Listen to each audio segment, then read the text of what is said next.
उसका परिणाम हुआ कि 10 वर्षों में 25 करोड़ लोग, देश के 25 करोड़ लोग गरीबी रेखा से बाहर आए भाइयों बहनों। क्योंकि ये तब होता है जब 140 करोड़ भारतीयों को अपना परिवार मान के काम किया जाता है। ऐसे अनेक काम उन्होंने राष्ट्र हित में लिए। हम सब उत्तराखंड के लोग हैं। उत्तराखंड के लोग जहां हमको देवभूमि होने का गौरव प्राप्त है कि देवभूमि है।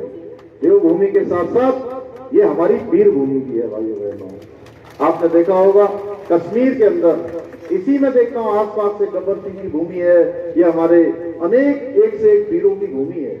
अभी अनिल जी ने बताया किस प्रकार से देश को अपना योगदान देने वाले जनरल बिपिन रावत, ये इसी माटी में पैदा हुए, इसी माटी से निकलकर उन्होंने देश दुनिया का नेतृत्व किया भाइयों बहनों।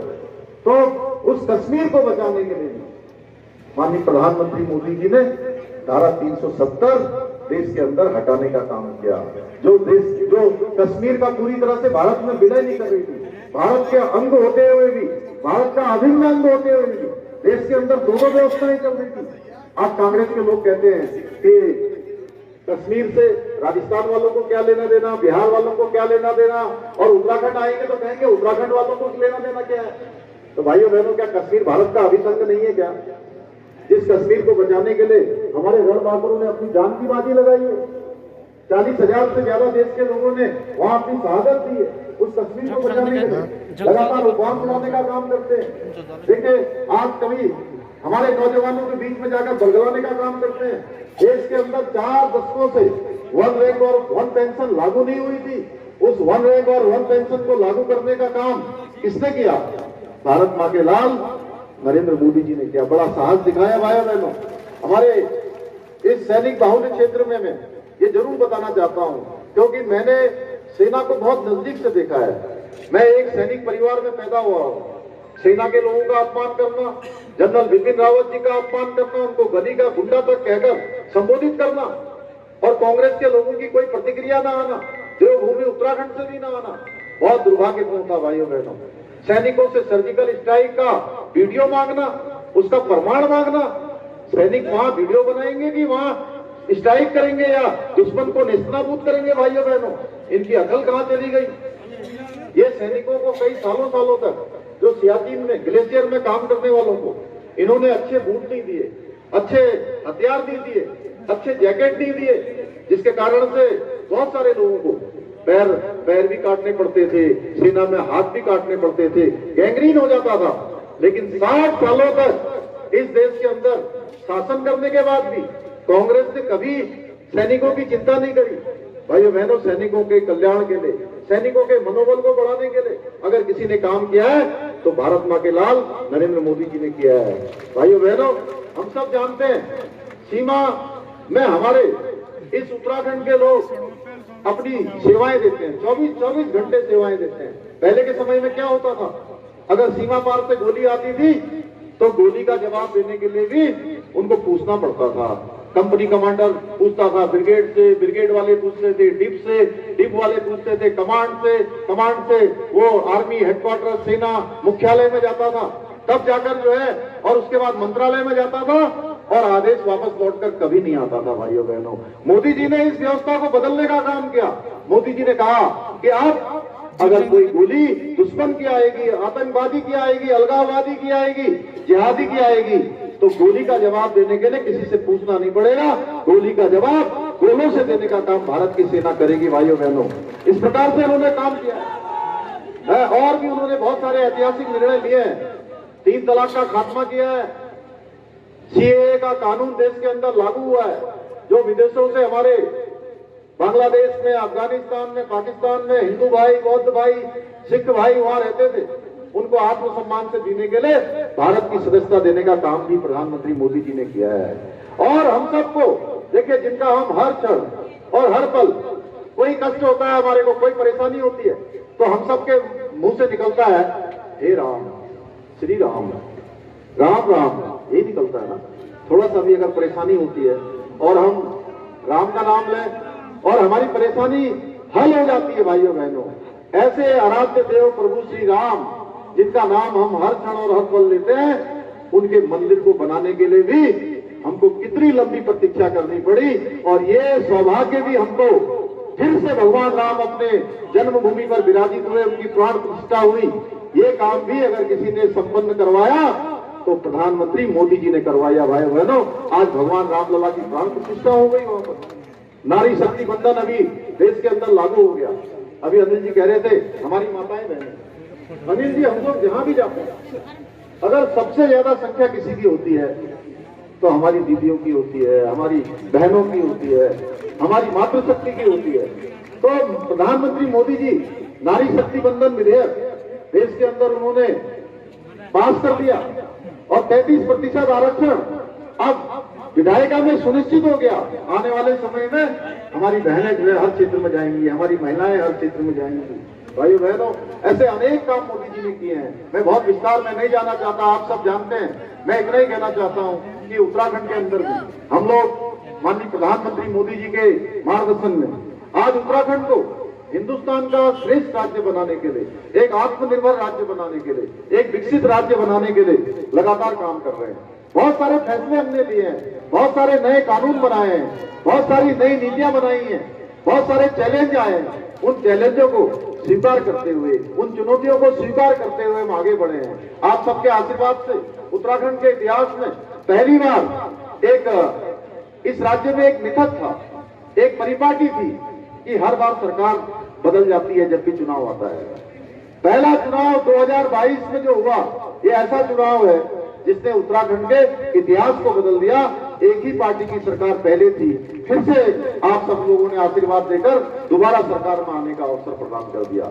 हमने आपसे जो भी वायदे किए, जो भी संकल्प किए हैं, उन सबको हम एक एक करके आगे बढ़ा रहे हैं। भाइयों बहनों, हमने कहा था हम समान नागरिक संहिता का कानून उत्तराखंड के अंदर लागू करेंगे। समान नागरिक संहिता हमारा पहला काम होगा नई सरकार के गठन होते ही। मैं आप सबको बताना चाहता हूं कि नई सरकार गठन होते ही हमने जो सबसे पहले फैसला लिया था, समान नागरिक संहिता की कमेटी बनाने के लिए लिया था। भाइयों बहनों, मुझे ये बताते हुए खुशी है कि हमने जो आपसे वायदा किया था, हमारे प्रधानमंत्री मोदी जी के नेतृत्व और मार्गदर्शन में हम उस चुनाव में गए थे, और मोदी जी की गारंटी आज पूरे देश में उनकी गारंटी पूरी होने की गारंटी है। यह भी गारंटी उत्तराखंड के अंदर पूरी हुई कि समान नागरिक संहिता का यहाँ पर विधेयक बन गया। राष्ट्रपति महोदया ने भी उसको हमको अपनी स्वीकृति प्रदान कर दी है। इसके साथ साथ एक लंबा कालखंड यहाँ हमारे जो भाई बहन परीक्षाओं में भाग लेते थे, सरकारी नौकरियों में अपनी परीक्षाएं देते थे, उसमें चयन के लिए, भाइयों बहनों, उनका चयन नहीं होता था। आपने देखा किस प्रकार से नकल माफिया हावी थे।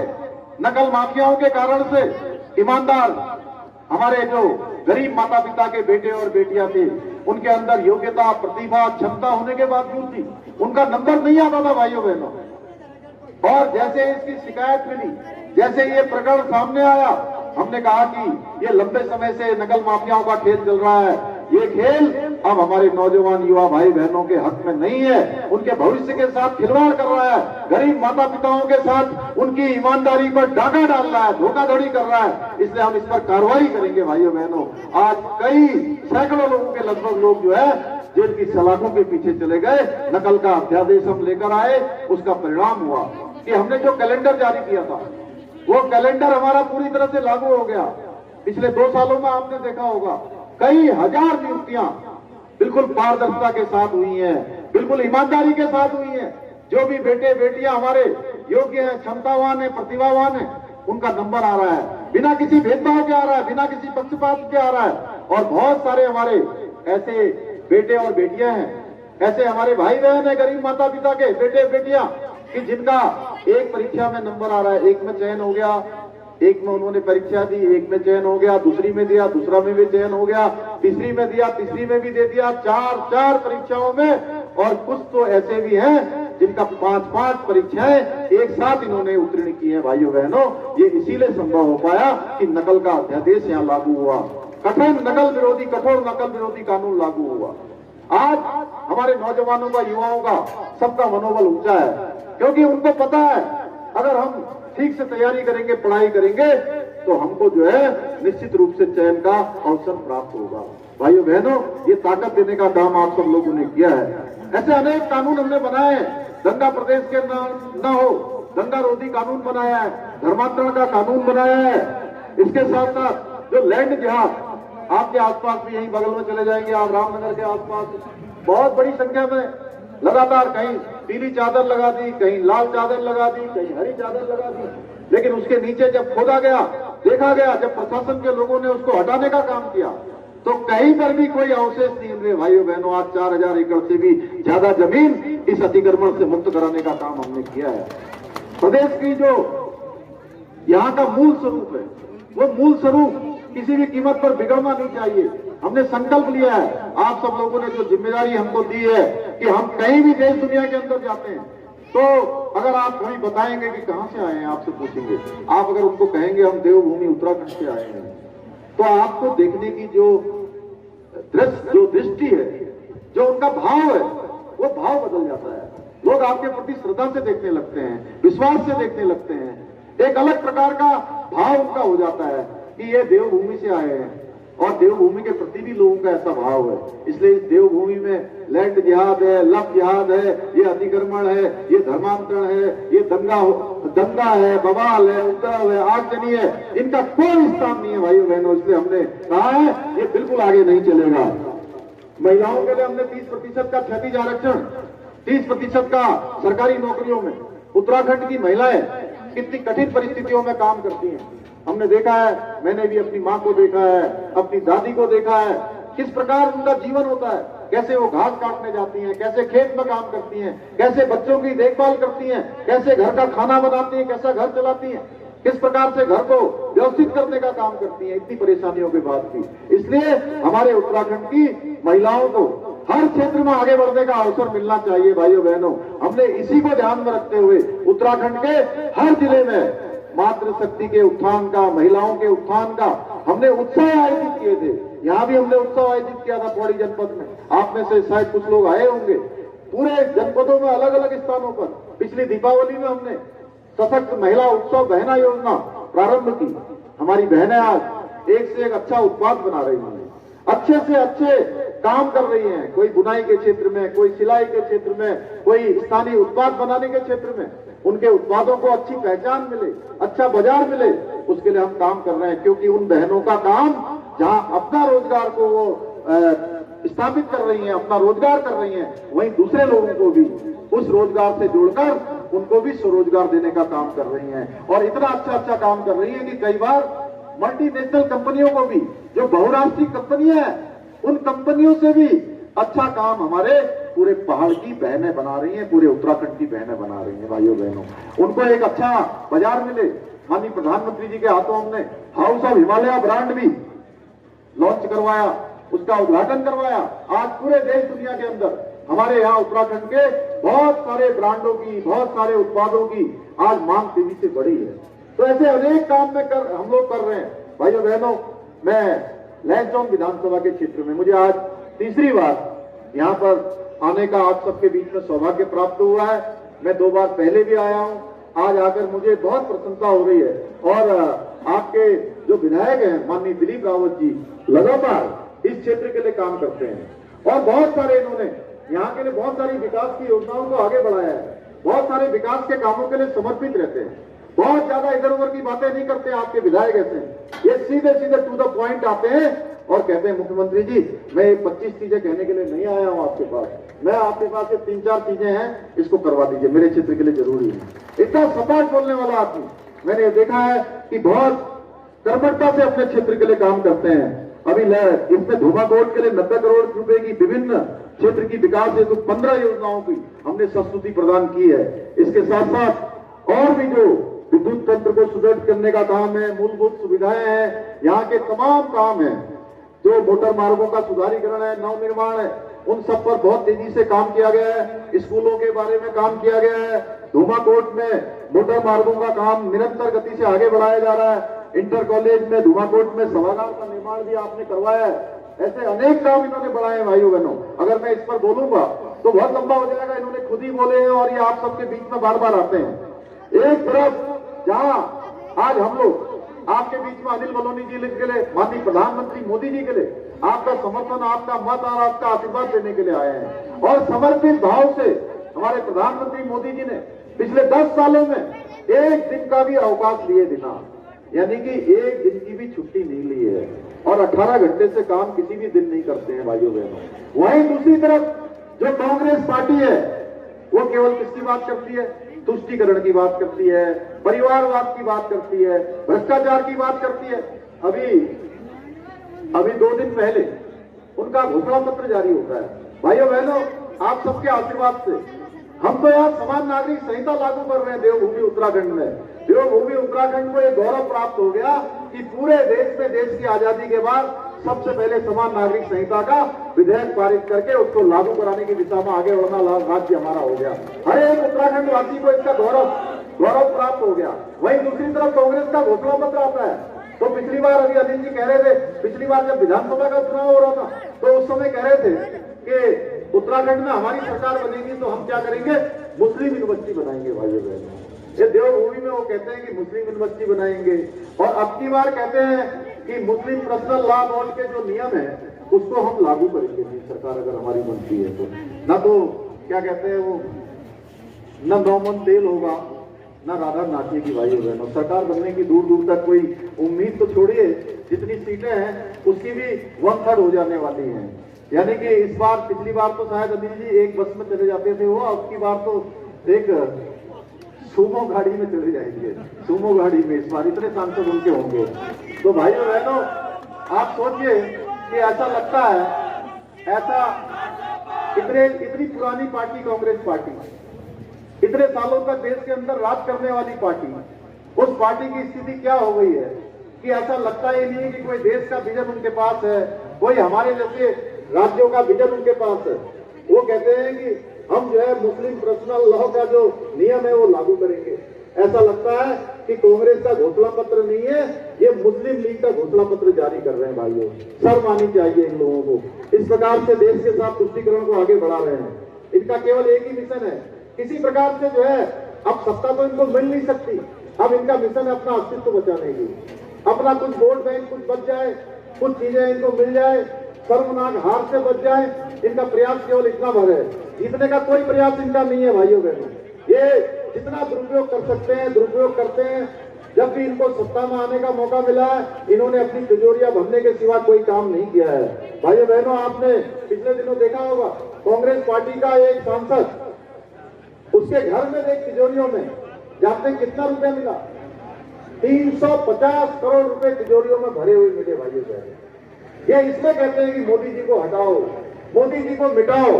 इससे आप अंदाजा लगा सकते हैं कि एक सांसद के घर में इतना काला धन है। तो ये जो परिवारवादी जो दल हैं, इन्होंने जनता से कितना रुपया लूटा होगा, कितनी देश के अंदर लूट की होगी।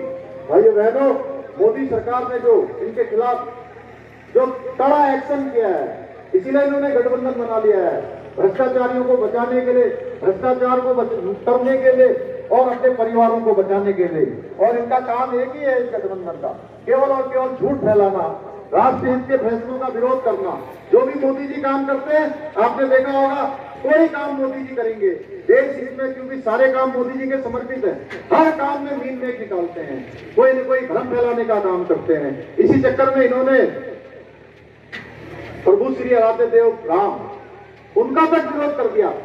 प्राण प्रतिष्ठा हो रही थी, पूरी देश दुनिया देख रही कि भगवान राम जो है अपने जन्मभूमि पर विराजित हो रहे हैं। ये उस पर भी प्रश्न चिन्ह उठा रहे थे कि अरे अभी क्यों कर रहे हैं, मोदी जी क्यों कर रहे हैं, देश के लोग क्यों कर रहे हैं, वहां नहीं जाना चाहिए।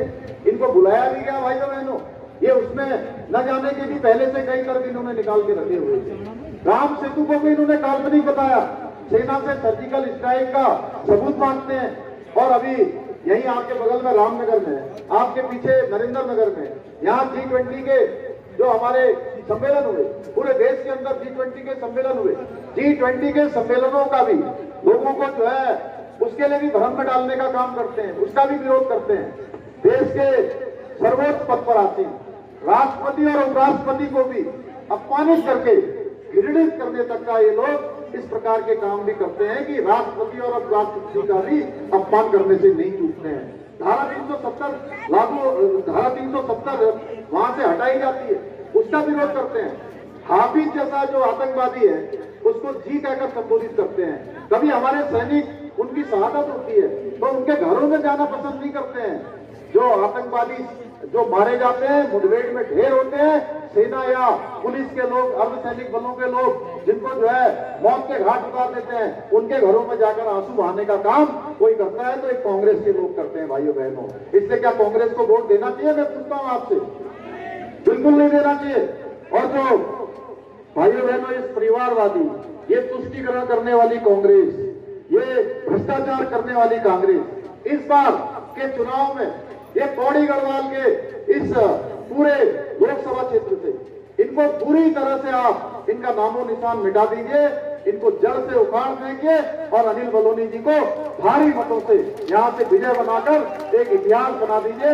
मैं आज लैंडफोन विधानसभा क्षेत्र, ये धूमाकोट क्षेत्र के सभी देवतुल्य मतदाताओं से मेरा ये प्रार्थना है कि विकसित उत्तराखंड के लिए, विकसित भारत के लिए, दुनिया का सिरमौर भारत बनाने के लिए, भारत को दुनिया की तीसरी बड़ी अर्थव्यवस्था बनाने के लिए आपको भाजपा को चुनना है, कमल को चुनना है। भाई अनिल बलूनी जी को अपना भारी समर्थन आपने देना है, अपना आशीर्वाद देना है अपने बेटे को, अपने भाई को।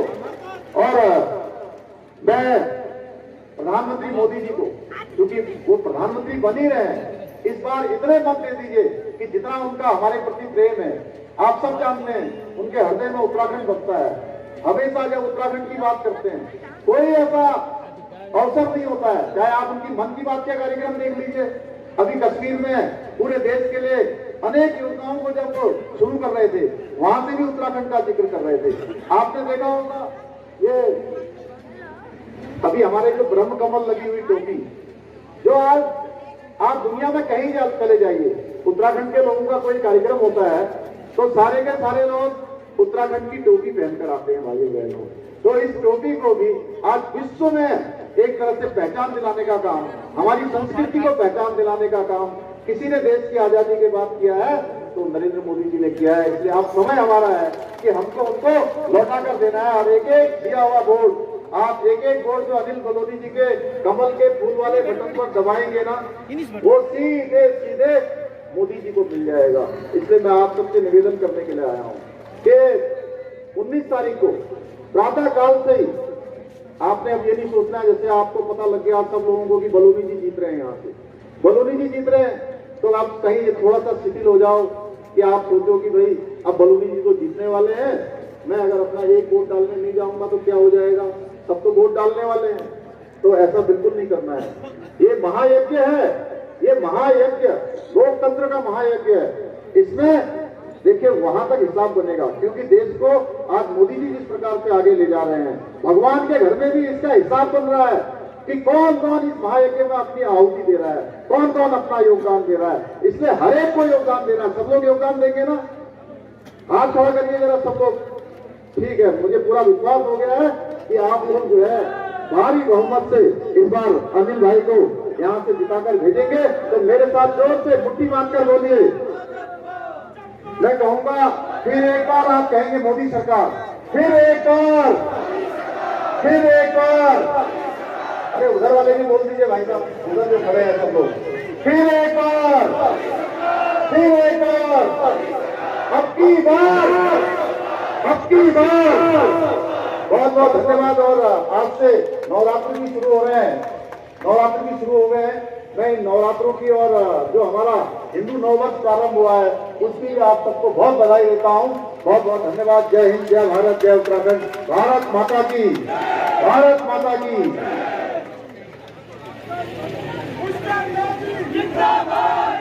धन्यवाद माननीय मुख्यमंत्री जी। आज के सार्वजनिक उद्बोधन से हम सरकार तो एक कुछ लोग यहाँ पे शामिल हो रहे हैं। मैं फटाफट नाम पढ़ता हूँ। श्री अजीत बिष्ट जी, जिला पंचायत सदस्य अंगेरी, श्री प्रदीप इष्टी भवाड़ा, श्री सुरेंद्र सिंह नेगी जी, सकून होम स्टे खड़े, Shri Gopal Singh ji, BSF inspector retirement उटिया, मदन लाल जी पूर्व प्रधान खड़े, श्री महेंद्र सिंह राव जी पूर्व कनिष्ठ प्रमुख नैनीडांडा, श्री सुरेंद्र सिंह जी ग्राम सभा प्रधान चांदसैन, श्री तेजपाल सिंह रावत जी ग्राम प्रधान चोरगढ़, श्री जयपाल सिंह रावत जी ग्राम प्रधान नौनिया खेत, रास्ता छोड़ दे कृपया।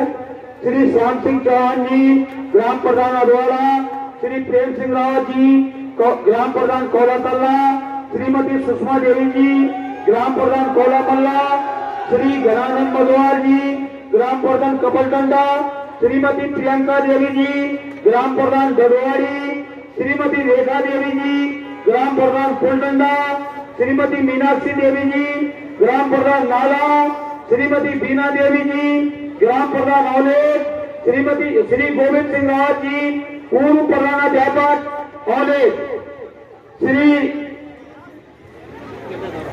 वीरेंद्र सिंह जी देवलदार, श्री सुरेंद्र सिंह जी कंडारी पूर्व क्षेत्र पंचायत सदस्य चैनपुर खौल, श्री जयपाल रावत जी खड़े।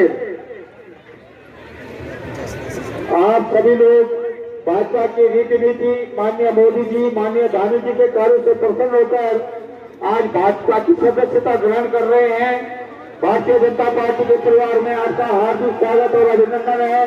अब मैं समापन के लिए अपने मंडल अध्यक्ष जी से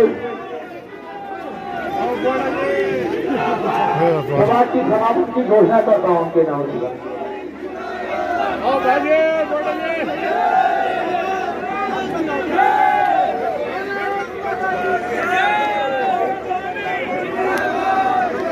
सभी जनता का हार्दिक अभिनंदन और स्वागत। सबके लिए भोजन की व्यवस्था है, कृपया भोजन करके जाएं।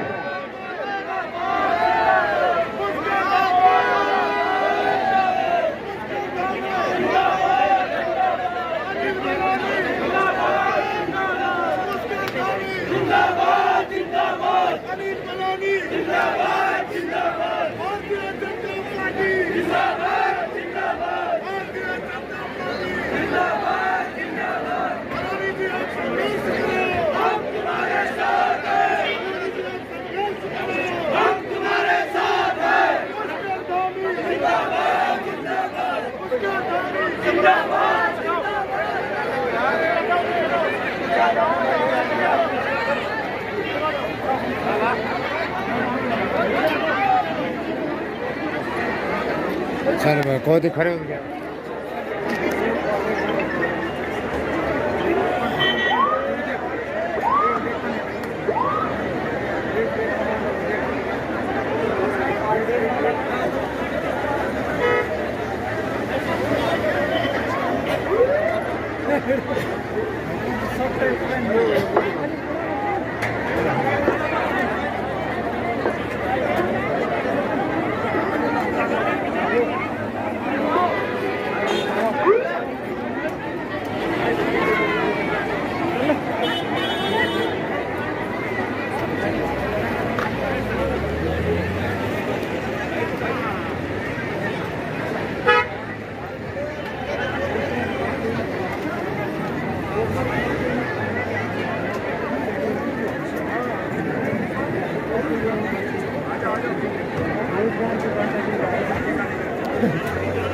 रोजगार के बारे में कुछ बोला ही नहीं।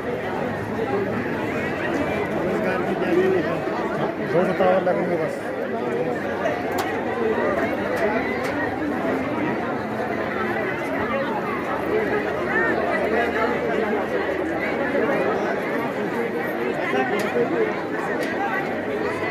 पुराने काम गिने आ रहे हैं, मैं कुछ नहीं।